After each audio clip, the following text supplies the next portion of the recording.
Welcome and hello to all you students and parents. My name is Elise Shropshire and I'm the college advisor for James Bowie High School. And in this video, we will be talking through the FAFSA.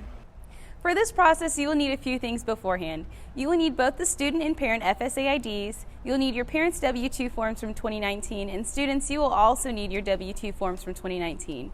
You will also need your parents' tax returns from 2019, which would include the tax form 1040, a Schedule 1 if filed, a Schedule 2 if filed, and a Schedule K1 if filed. You would need these documents in order to provide accurate information for the questions asked on the FAFSA. Remember, if you need to pause at any point in time, please feel free to press pause, click save, and contact your college advisor, your counselor, or any other Go Center mentor for additional support. Begin by going to studentaid.gov with the internet browser of your choice. If you have an FSA ID already, press Login. If not, please create an account. This will bring you to a web page asking if you are the student, the parent, the preparer, or other entity. Select that you are the student, then enter your FSA ID login information. A disclaimer will pop up and you will need to accept before clicking Continue. Please be sure to select Start 2021 to 2022 FAFSA. At this point, you will create a save key. A save key is a temporary password that allows you to return to the FAFSA if you are unable to complete it all in one session. After this, click Continue. You should get an introduction information page where you can read through some extra helpful materials. Click Next when you're ready to move on. Now we're on to student demographics. Here you will need to input your personal information. On the first page, you will need your full name, your social security number, and your date of birth. Following this, you will need your email address and your phone number. Following that, you will need your home address, city, state, and zip code. And on the next two pages, you will be asked questions to determine if you are a Texas resident and a U.S. citizen. Beyond this, you will see 3 drop-down menus for your high school completion status, your degree or certificate you will be working on, and your college grade level. Select high school diploma, first bachelor's degree, and never attended college. Click No that you do not have a bachelor's degree. It's recommended that you click Yes on the work study option for a greater financial aid opportunity. Continuing on, you will be asked for your gender. Important note, if you are a male and have not registered for the selective service, you are required to register in order to receive any financial aid. Click No when asked if you are registered if you are not. Then a second question will pop up asking if you would like to be registered. Click Yes here. If you are a female, disregard the selective service portion. Next, you will be asked for your driver's license. If you do not have one, leave this blank. On the following page, you will be asked if you were ever in the foster care system, as well as the highest level of education completed by your parents. Try to be as accurate as you can. Now we're on to school selection. You should be done with student demographics at this point. Here is where you will select your high school. Type in your high school's name, the city, and state where it is located. This is important. Click Search, not Next. A list of results should pop up. Make sure you press Select in the box to the left of your school name from the list. Once you have selected your high school, it should appear in all caps in the boxes filled. Now you can click Next. Now you should be able to add colleges to your FAFSA. Each school you add will receive your financial aid information to generate award letters. You may add up to 10 schools here. You can search for your school by state, city name, and school name. You do not need to know the federal code in order to add them. Search for your schools after you have entered their information. Then, a pop-up of the results will appear. Click the checkbox next to the school you want to add, then click Add More Schools to go back to the search page and continue to add schools. Fun fact, TCC will appear only in Fort Worth in the search bar because their main campus is in Fort Worth. When you are finished, you will see a page asking about your appropriate housing plan. Click on Campus for all of these for the best financial aid opportunities. Then click Continue when you are done. Now we're on to dependency status. Here you will be asked your marital status, followed by 2 other questions. The answer should be no to all of them. If you do answer yes to any of these questions in the dependency status, make sure you pause and check with your advisor or counselor.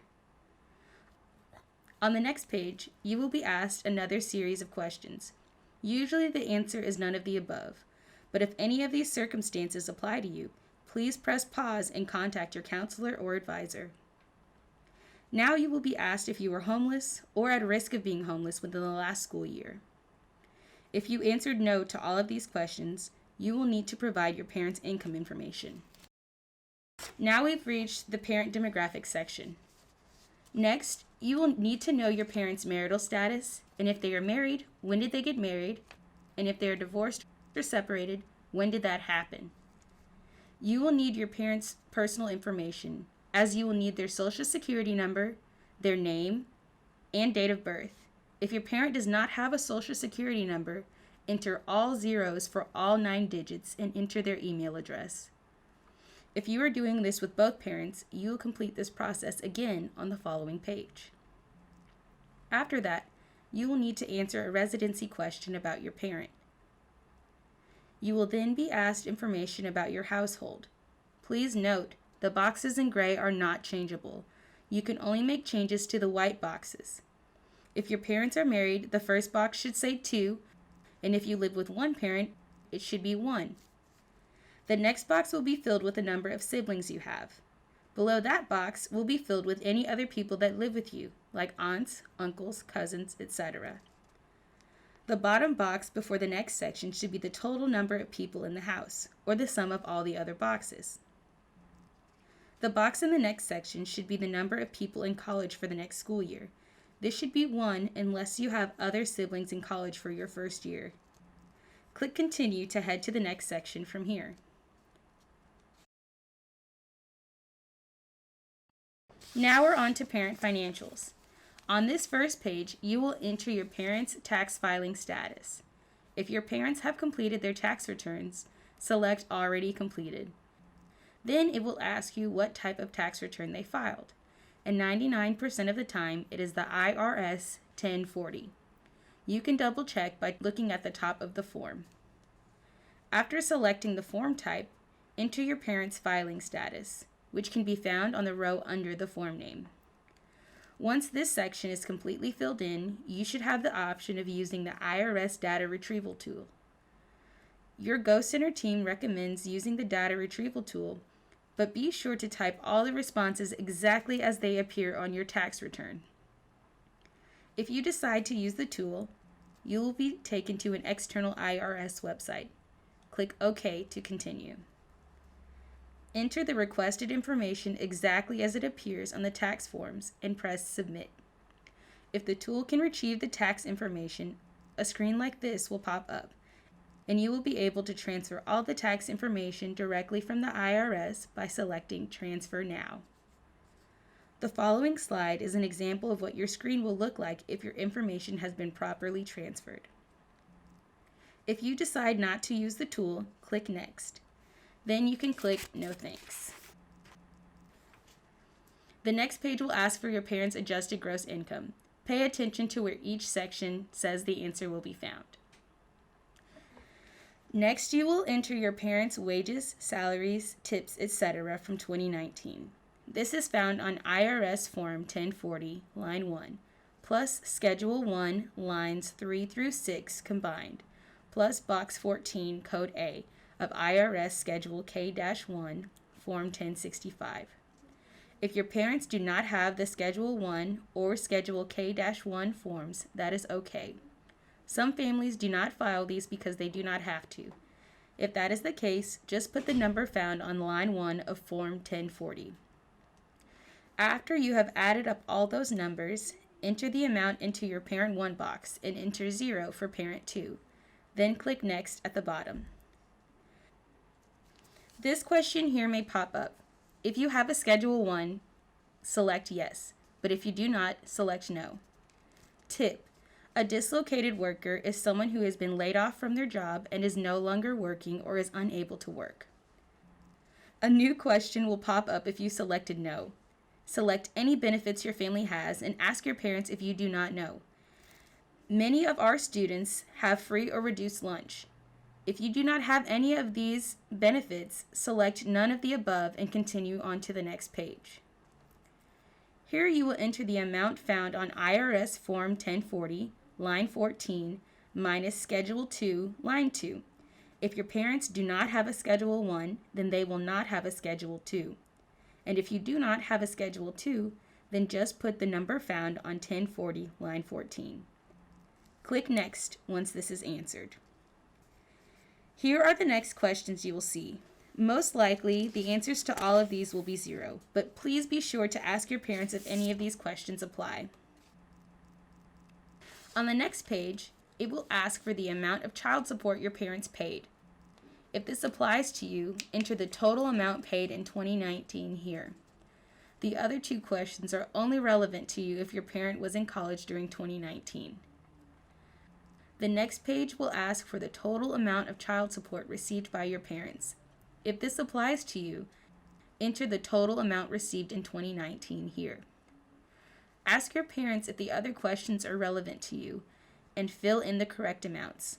Sometimes these answers are 0, and that is okay as long as they are correct. Click Next. On this page, select No. You do not want to skip questions about your parents' assets. Enter the amount of money your parents have in cash and in their checking and savings account. You cannot put 0 if you do not know. Have your parents help you with this or answer it for you. Get their help for the next two questions as well. It is okay if the answers are 0 as long as they are correct. Now we're on to the student's financials. In this next section, they're asking if the student has filed taxes in 2019. If you did not file, click No Thanks. If you did file, feel free to use the data retrieval tool as you did before.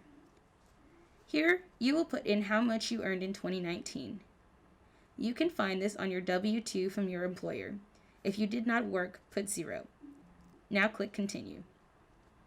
These questions are most likely all 0s. Input the answers correctly and click Next. The next page is likely all 0s as well, so continue on to the next page after verifying the information. You also do not want to skip questions about your assets. Most of these are 0, but you can put your total amount in your checking or savings account here.